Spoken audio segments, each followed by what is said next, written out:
स्वागत है आपका दिव्य हिमाचल टीवी में। मैं हूं दीक्षा शर्मा। शाम के 6 बज चुके हैं और प्रदेश की तमाम खबरों के साथ हम आपके समक्ष आ चुके हैं।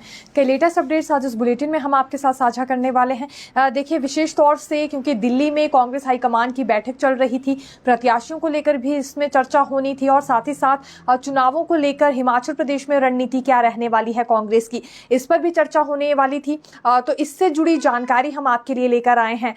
विशेष तौर से लोकसभा सीटों को लेकर बड़ी जानकारी देखिए यहाँ पर निकलकर सामने आई है, क्योंकि मंडी संसदीय सीट से अटकलें प्रतिभा सिंह के नाम को लेकर लगाई जा रही थी, लेकिन यहाँ दूसरा चेहरा सामने आ गया है और विक्रमादित्य सिंह का नाम भी अभी एक तरह से फाइनल माना जा रहा है चुनाव लड़ने के लिए। हालांकि इससे पहले चुनाव प्रभारी की कमान इन्हें दी गई थी, लेकिन अब प्रत्याशी के तौर पर भी ये सामने आ सकते हैं। और इसके बाद अब चर्चाएं क्या कुछ कहती हैं, ये जानकारी हम आपके लिए लेकर आए हैं। कांगड़ा और शिमला संसदीय सीट से भी जुड़ी जानकारी देखिए हम आप तक पहुंचाने वाले हैं और कर्मचारी तबादलों को लेकर भी अपडेट लेकर आए हैं, क्योंकि कर्मचारी तबादलों पर कोर्ट ने संज्ञान ले लिया है और यहां सरकार से कुछ तीखे सवाल भी पूछे हैं। तबादलों को लेकर आखिरकार क्या ये सवाल पूछे गए हैं, क्यों ऐसी नौबत आन पड़ी जो कोर्ट को इसमें संज्ञान लेना पड़ा, ये भी जानकारी हम आपको देंगे। और वेटनरी फार्मासिस्ट से जुड़ी जानकारी भी लेकर आए हैं, क्योंकि इस बारे में भी कोर्ट ने सरकार से सवाल किया है। अभी तक नियुक्तियां इन्हें नहीं मिल पाई है, तो क्या ये पूरा माजरा है, जानकारी ये भी हम आपको देने वाले हैं।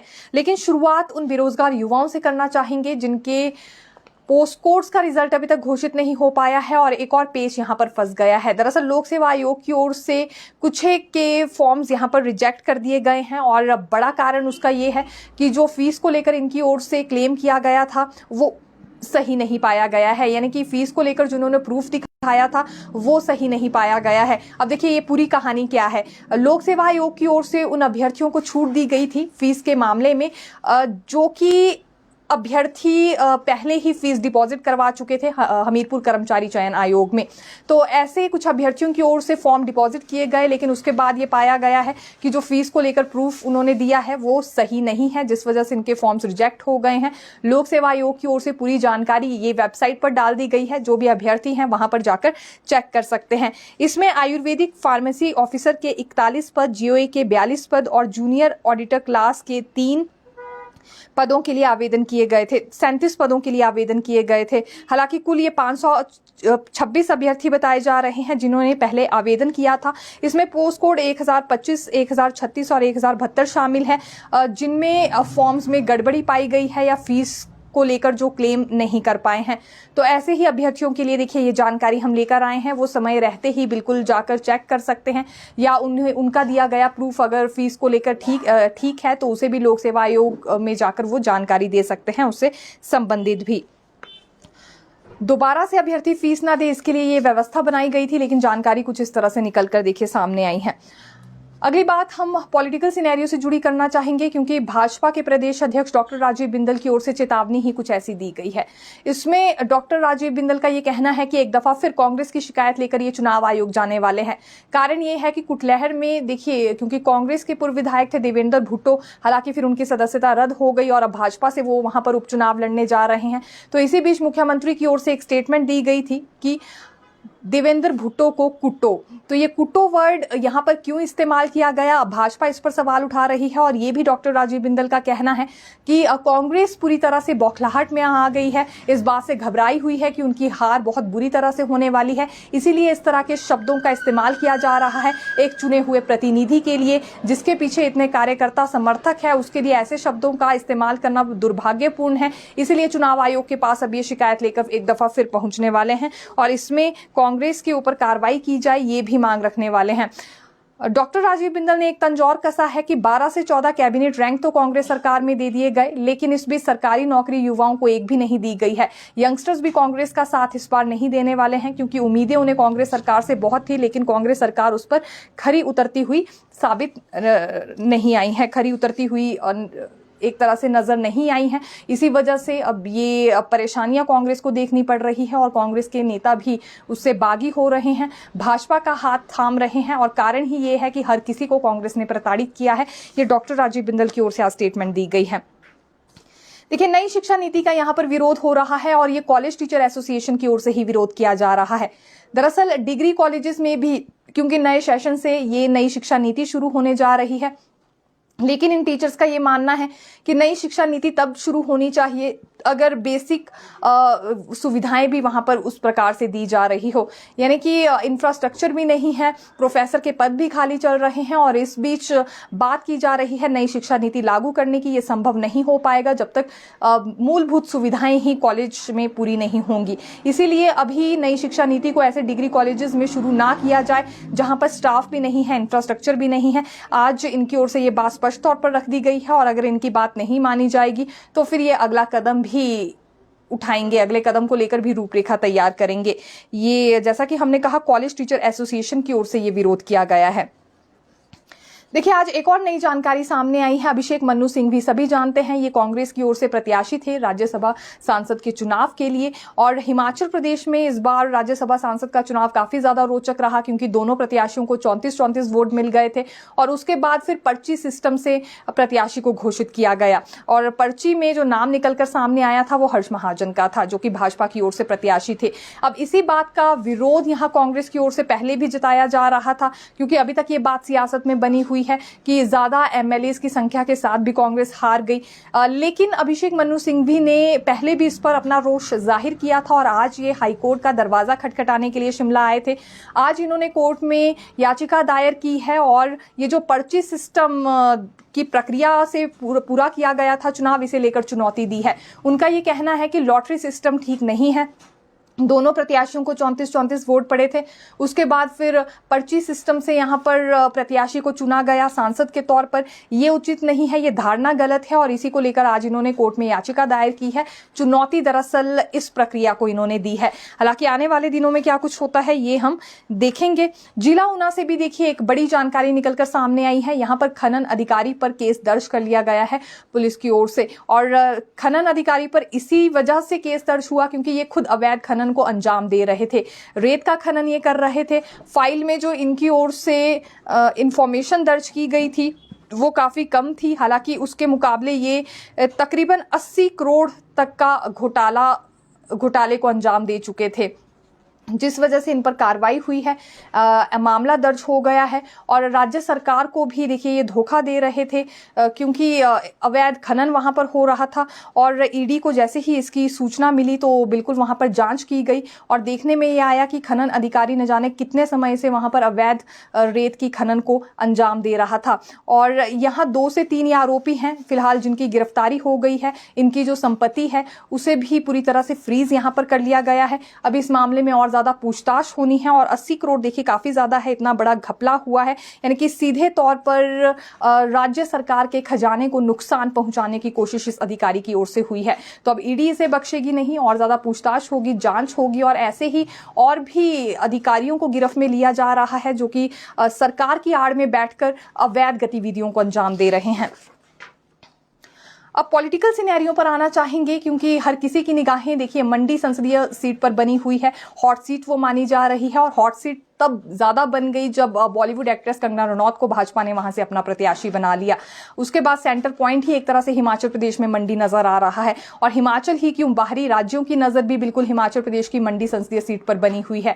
तो इसी बीच क्योंकि कांग्रेस को लेकर ये अटकलें लगाई जा रही थी कि हो ना हो प्रतिभा सिंह को ही चुनावी मैदान में उतारा जाएगा प्रत्याशी के तौर पर, लेकिन ऐसा नहीं है। अब यहाँ पर नाम विक्रमादित्य सिंह का सामने आया है। विक्रमादित्य सिंह के नाम की पैरवी हर किसी ने की है। मुख्यमंत्री सुक्खू का भी ये कहना है कि सर्वे में सबसे ऊपर इन्हीं का नाम अभी चल रहा है और कांग्रेस प्रभारी राजीव शुक्ला ने भी यही तर्क आज दिल्ली में हाईकमान के साथ बैठक में दिया है कि विक्रमादित्य सिंह का नाम सर्वे में सबसे ऊपर है और यंगस्टर्स में भी काफी ज्यादा क्रेज है विक्रमादित्य सिंह को लेकर। फिलहाल अगर हम मंत्री विक्रमादित्य की बात करें और दूसरी ओर कंगना रनौत की बात करें तो एक दूसरे को टक्कर दे सकते हैं। कांटे का फिर ये मुकाबला होने वाला है और शायद कांग्रेस की ओर से विक्रमादित्य सिंह को प्रत्याशी ही इसलिए बनाया जा रहा है क्योंकि युवा वोटर्स को लेकर कंगना रनौत को अब कांग्रेस भी यहां काउंटर करने वाली है। ये बात हम सोच समझकर बिल्कुल चल सकते हैं। अटकलें पहले कई तरह की लगाई जा रही थी, लेकिन अब विक्रमादित्य सिंह के नाम पर सहमति बनती हुई नजर आ रही है। और सबसे बड़ी बात यह है कि देखिए, जो दिल्ली में कांग्रेस हाईकमान की बैठक हो रही थी स्क्रीनिंग कमेटी की या सेंट्रल इलेक्शन कमेटी की, उसमें पहले सीएम, डेप्यूटी सीएम और कांग्रेस प्रदेश अध्यक्ष प्रतिभा सिंह को ही बुलाया गया था, लेकिन फिर विक्रमादित्य सिंह को भी इस बैठक में बुला लिया गया, शायद इसी वजह से, और इसमें विक्रमादित्य सिंह का कंसेंट भी लिया गया है। लेकिन एक और प्लस पॉइंट है विक्रमादित्य सिंह के पास, क्योंकि इससे पहले जब उपचुनाव हुआ था लोकसभा सीट पर और प्रतिभा सिंह को प्रत्याशी के तौर पर उतारा गया था, तो प्रभारी का जिम्मा उस वक्त भी विक्रमादित्य सिंह के पास ही था। तो एक्सपीरियंस इन्हें है कि वहां पर किस तरह से अपना दमखम दिखाना है, मंडी लोकसभा सीट के लिए किस तरह की रणनीति तैयार करनी है, एक्सपीरियंस भी है। और अब जब प्रत्याशी के तौर पर चुनावी मैदान में उतरेंगे तो एकदम कांटे की टक्कर हम कह सकते हैं दोनों प्रत्याशियों के बीच होने वाली है। एक और कंगना रनौत होंगी, दूसरी ओर विक्रमादित्य सिंह होंगे। और विक्रमादित्य सिंह देखिए अपनी करनी के लिए बिल्कुल यहाँ पर जाने जाते हैं, जो कुछ भी वो कहते हैं बिल्कुल करके भी दिखाते हैं। जब लोक निर्माण विभाग उन्हें सौंपा गया था तो उसी वक्त उनकी ओर से कुछ एक प्राथमिकताएं दर्शाई गई थी। सबसे पहले उन्होंने उन्हीं प्रायोरिटीज को पूरा करने का काम अपनी ओर से किया है। तो उनका कार्य देखते हुए और कार्यशैली भी देखी जाएगी, साथ ही साथ जो उनका अंदाज रहने वाला है चुनावी मैदान में, उसे देखते हुए कितने ज्यादा वोट्स वो ले पाते हैं, ये देखना काफी ज्यादा दिलचस्प रहेगा। बाकी लोकसभा सीट की भी अगर बात करें तो देखिए, कांगड़ा से आशा कुमारी का नाम लगभग अभी फाइनल माना जा रहा है, आज की मीटिंग में जो डिस्कशन हुई है। हालांकि शिमला सीट पर अभी भी देखिए पेच फंसा हुआ है। वीरेंद्र कश्यप यहां से बिल्कुल पैरवी कर रहे हैं कि उन्हें टिकट दिया जाए, और ये एक तरह से संभव हो भी सकता है क्योंकि सोलन कांग्रेस की ओर से भी इनके नाम को लेकर पैरवी की गई है। और दिल्ली में इन्होंने कांग्रेस प्रभारी राजीव शुक्ला समेत कुछ और नेताओं से भी मुलाकात की है, इसलिए अभी चर्चाएं बढ़ गई हैं शिमला सीट पर इनके नाम को लेकर भी। लेकिन कहा कुछ नहीं जा सकता जब तक फाइनल लिस्ट तैयार नहीं होगी। हमीरपुर संसदीय सीट से सभी जानते हैं सतपाल रायजादा को ही प्रत्याशी के तौर पर उतारा जाएगा, खुले तौर पर मंच से मुख्यमंत्री, क्योंकि इसे लेकर संकेत दे चुके हैं। और चौथी बात हम करना चाहेंगे अगली संसदीय सीट से, तो उसे लेकर भी अभी हालांकि प्रत्याशी का नाम फाइनल नहीं हो पाया है, लेकिन जल्दी ही डिसीजन ले लिया जाएगा, ये अभी यहां पर माना जा रहा है। फिलहाल कांगड़ा को लेकर, शिमला को लेकर और हमीरपुर संसदीय सीट को लेकर अभी तक डिस्कशन हो चुकी थी, और इसी से संबंधित देखिए ये जानकारी भी हम आपके लिए लेकर आए थे। देखिए, एक बात हम आपको और बताना चाहेंगे, ये अभी क्योंकि उपचुनाव भी होना है और मुख्यमंत्री सुखविंदर सिंह सुक्खू की ओर से ये स्टेटमेंट सामने आई हैं कि अभी जो सेंट्रल कमेटी की बैठक होने वाली है, सेंट्रल इलेक्शन कमेटी की जो बैठक होगी, उसमें उपचुनावों को लेकर प्रत्याशियों का नाम तय किया जाएगा। फाइनल मंजूरी उस पर कांग्रेस के राष्ट्रीय अध्यक्ष मल्लिकार्जुन खड़गे ही देने वाले हैं, लेकिन अभी तक शेड्यूल तय नहीं हो पाया है कि ये सेंट्रल इलेक्शन कमेटी की बैठक होगी कब, इसीलिए थोड़ा सा इंतजार इसमें करना होगा। तो ये जानकारी हम आपके लिए लेकर आए थे, और आज किस तरह का दिन रहा है, किन किन नामों को लेकर चर्चा हुई है, इससे संबंधित जानकारी भी हमने आपको दी है। देखिए, हफ्ता भर छुट्टी रहने वाली है और ये कर्मचारियों से संबंधित ही अपडेट हम लेकर आए हैं। सरकारी कर्मचारियों की ओर से क्योंकि धड़ाधड़ आवेदन किए जा रहे हैं विभागों में भी और सचिवालय में भी। सचिवालय में जितने भी आवेदन आए हैं वो 1 हफ्ते की छुट्टी से संबंधित आए हैं। यदि सरकारी कार्यालय में आपको कोई भी काम है तो वो सोमवार से बुधवार के बीच करवा लीजिए, क्योंकि उसके बाद 11 अप्रैल से 17 अप्रैल के बीच जो हफ्ता रहेगा उसमें 5 सरकारी छुट्टियां आ रही हैं, 2 कैजुअल लीव्स अगर हम इसमें मिला दें तो कुल मिलाकर ये 7 दिन की छुट्टियां हो जाएंगी, जिस वजह से काफ़ी ज़्यादा क्राउड देखने के लिए मिल रहा है आवेदनों को लेकर सचिवालय में भी और विभागों में भी। दरअसल ये इसीलिए हुआ है क्योंकि 2 दिन की कैजुअल लीव यहाँ पर महज चाहिए होगी, उसके अलावा 5 दिन की सरकारी छुट्टी आ रही है। और अगर सरकारी छुट्टियों को लेकर हम आपको जानकारी दें तो 8, 9 और 10 अप्रैल को ही वर्किंग डे है, 11 अप्रैल को ईद की छुट्टी है, फिर 12 अप्रैल वर्किंग है, 13 अप्रैल को सेकेंड सैटरडे का अवकाश है और 14 अप्रैल को रविवार के दिन अंबेडकर जयंती भी है, 15 अप्रैल को हिमाचल दिवस का अवकाश है, 16 अप्रैल को वर्किंग डे है, 17 अप्रैल को फिर से राम नवमी की छुट्टी है। तो इसी तरह से आप देख सकते हैं कि 17 अप्रैल तक ये छुट्टियों का सिलसिला कैसे बन रहा है। बीच में 2 कैजुअल लीव चाहिए होगी जिसे लेकर आवेदन काफी ज्यादा आ गए हैं, और सरकारी कार्यालय में आपको कोई भी काम है तो समय रहते ही आप वो पूरा करवा लीजिए।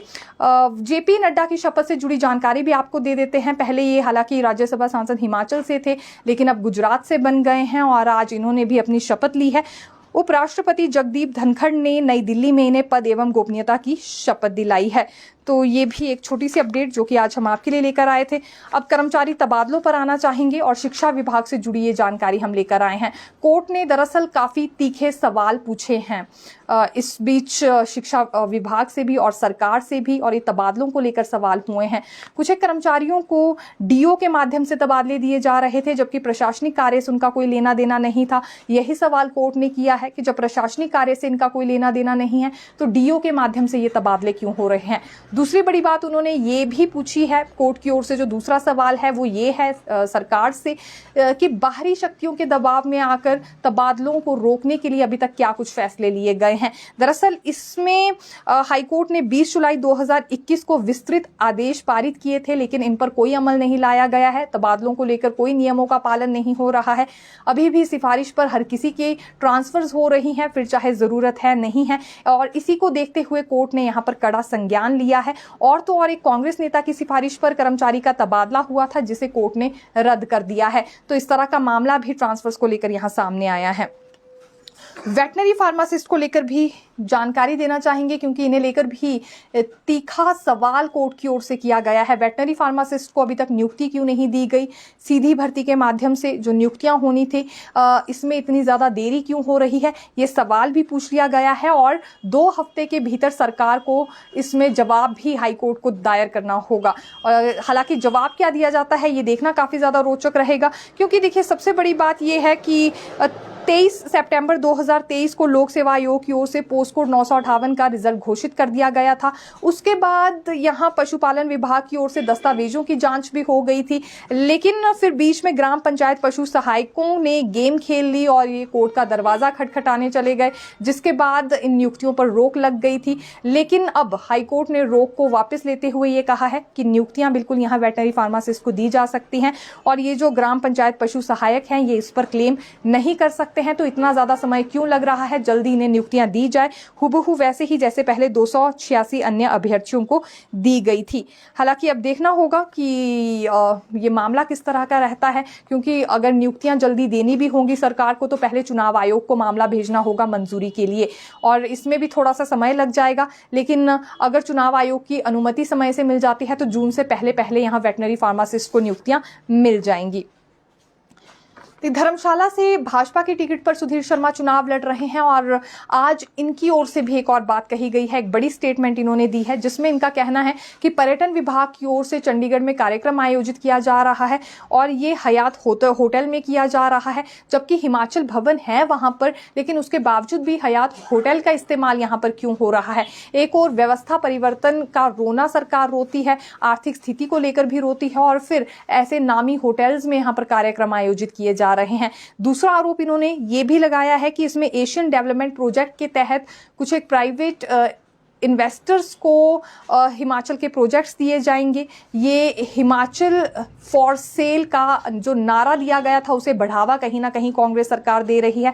तो इस पर भी उन्होंने सवाल उठाए और शिकायत भी की है और मांग भी उठाई है राज्यपाल से और चुनाव आयोग से कि इस पर जांच होनी चाहिए। आखिरकार पिछले दरवाजे से किसे फायदा देने की कोशिश यहाँ पर कांग्रेस सरकार कर रही है।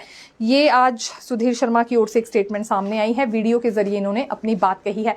फिलहाल के लिए यही जानकारी, फिर मिलेंगे नई खबर के साथ। देखते रहिए दिव्य हिमाचल टीवी। धन्यवाद।